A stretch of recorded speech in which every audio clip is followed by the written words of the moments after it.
Today's story comes to us from Scotland, and it's explained over the course of a few videos by a woman on TikTok named Neve McRobert. This insane fake baby drama surrounds her former friend Kira Cousins, which Neve began sharing on October 18th.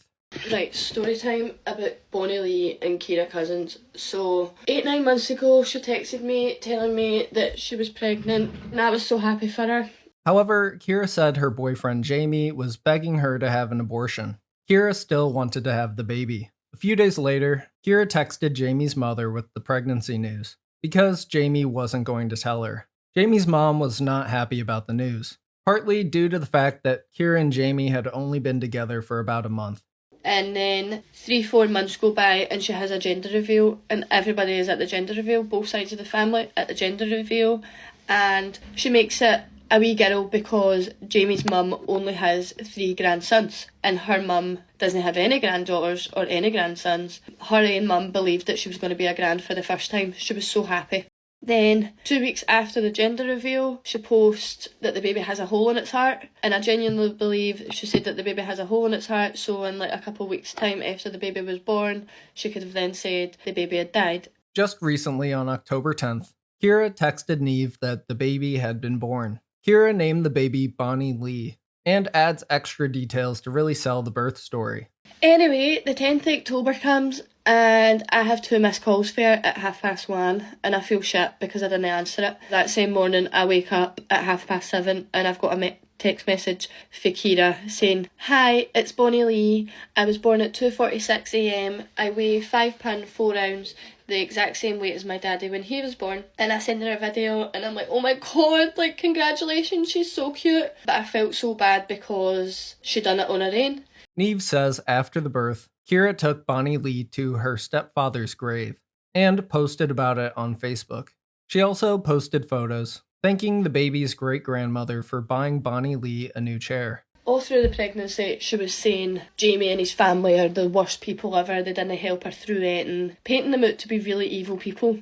She ends up, on the second day, she takes the baby up to Jamie's house, and the mum says, "It's a doll, it's no moving, it's freezing cold." So Kira grabs the doll in the car seat, makes Jamie take her to Wishaw General, says to Jamie, "You're not allowed in because you're not allowed in any of the appointments." And Jamie believed it because for the first appointment that he took her to, she had told him that you're not allowed in. So she comes out and she says to Jamie that the baby is fine with just to keep it wrapped up, and the baby has mucus. And she only says the baby has mucus because Jamie wanted a DNA test, and you can't take a DNA test if the baby's got mucus. So she's very smart, and it's crazy because I believed it that much because she was sending me scanned pictures, she was sending me videos at the hospital, like, she just made everything seem so real.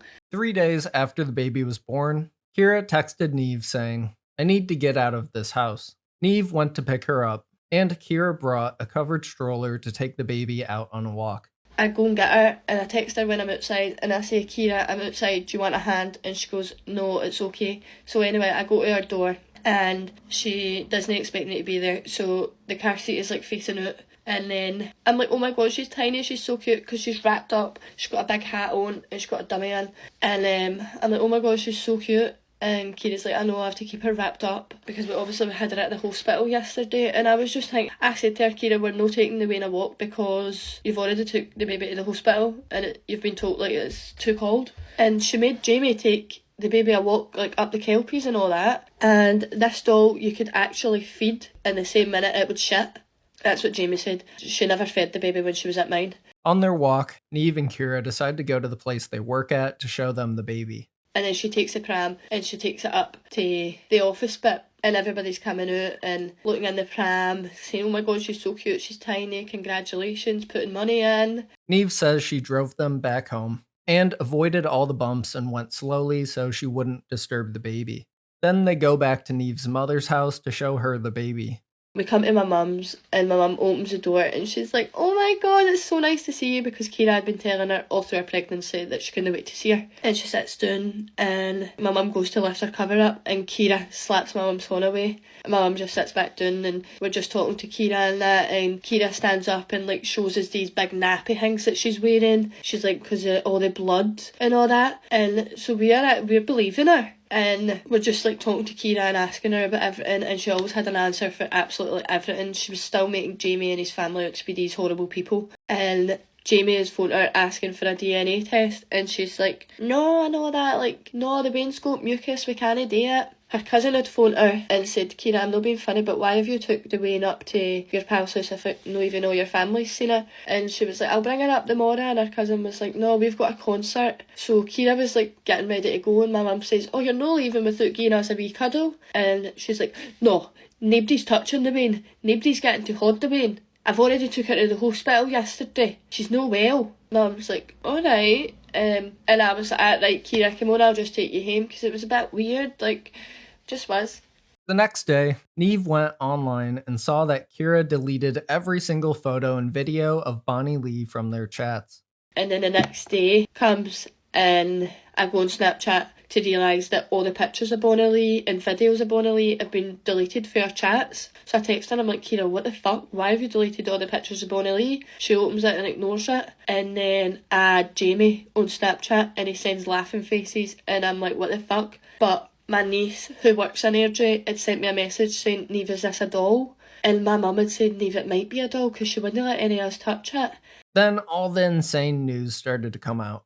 Neve says Kira's mom walked into her room, and the baby doll was just laying there while Kira was on her phone. I don't know if it was her mum or cousin that walked in on her, and basically the doll was just left and she was on her phone, and everybody found out that it was a doll. And I just don't know how to feel right now. Like, I feel so fucking dumb, because I was in Morrison's where I had the doll in my car, I had the doll in my house. She was sitting in my house making bottles up and all that. Like, it's crazy. I just can't believe how much one person can affect somebody. And she has affected me like nobody else has ever affected me this bad. Like, I feel like if somebody has to tell me I'm pregnant, I'm going to just punch it and be like, no, you're not. It's a doll. Neve followed up this initial video with another one soon after, giving further details on the situation. She begins by explaining how nobody could tell the baby was a doll because they just assumed Kira was being an overprotective mom by keeping it at a distance. For anybody that's going to ask, how did you not know it was a doll? I could tell. Like, no. Like, shut the fuck up, because you weren't there. You weren't involved. Like, you don't know how she was acting. Like, we just thought she was being an overprotective mum.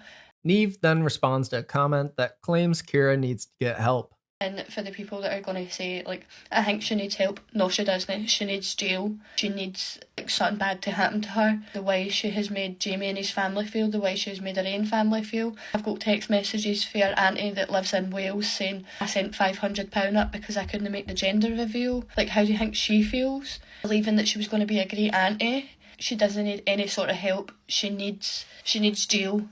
I kind of want Jamie to take her to court to get her done for emotional damage that she's caused him. She doesn't need any sort of help.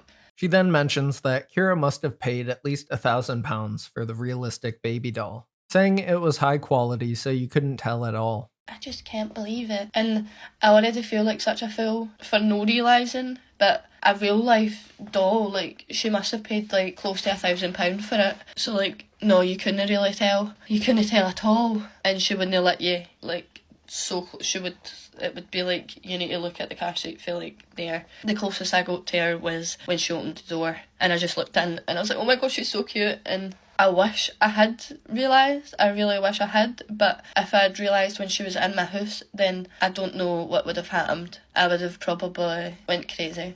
Neve ends the video by saying she wants people to know she was not involved in it whatsoever. After this, on the same day, Neve uploaded a third video to TikTok, this time providing dozens of screenshots and photos related to the story. It begins with showing Kira at her baby's gender reveal party.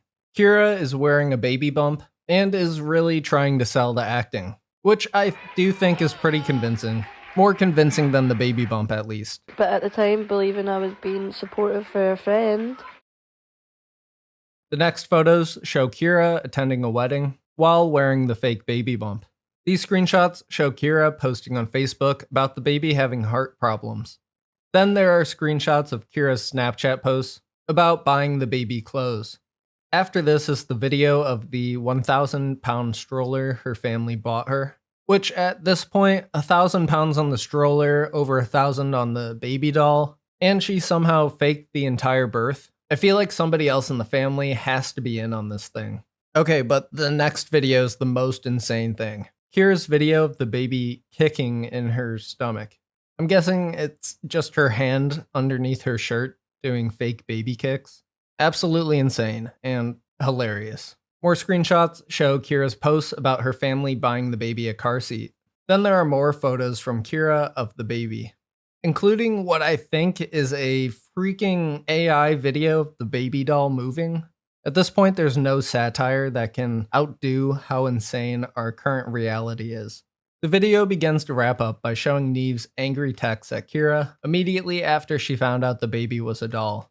When all the news came out, Kira's aunt texted Neve saying she thinks Kira's mom was in on the whole lie, but that hasn't been confirmed yet. A couple days after Neve's story went viral on TikTok, a UK news outlet named Daily Record published some more details regarding the story. Screenshots of messages reported to have been sent by Kira shortly afterwards appear to show her telling the man she claimed was Bonnie Lee's dad that their baby had died. In a statement shared on TikTok, she wrote, "In my own words, let's set this straight.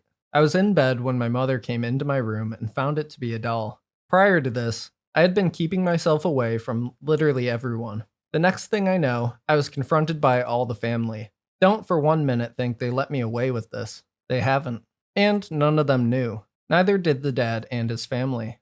A friend of Kira's family, who asked not to be named, also told the Record of her shock at the news, but said she suspected the pregnancy was fake all along.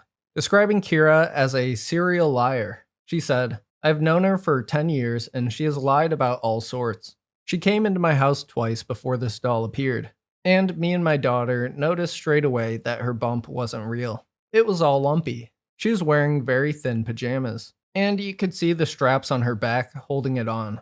When she posted the picture of her supposed baby, I knew it looked like a doll, but I would have been slaughtered if I had spoken out about all this and said I didn't think any of it was real. People would have thought I was crazy."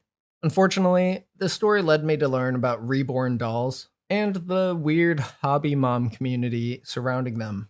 And that's just a bit too creepy for me to look at any longer. Anyway, that's all the details surrounding the Kira Cousins fake baby controversy. Let me know what you think about the entire thing down in the comments. DM me on Instagram, Twitter, or TikTok if you find any stories you want me to talk about. Thank you so much to my patrons and to you for making it all the way to the end. And I'll see you in the next one.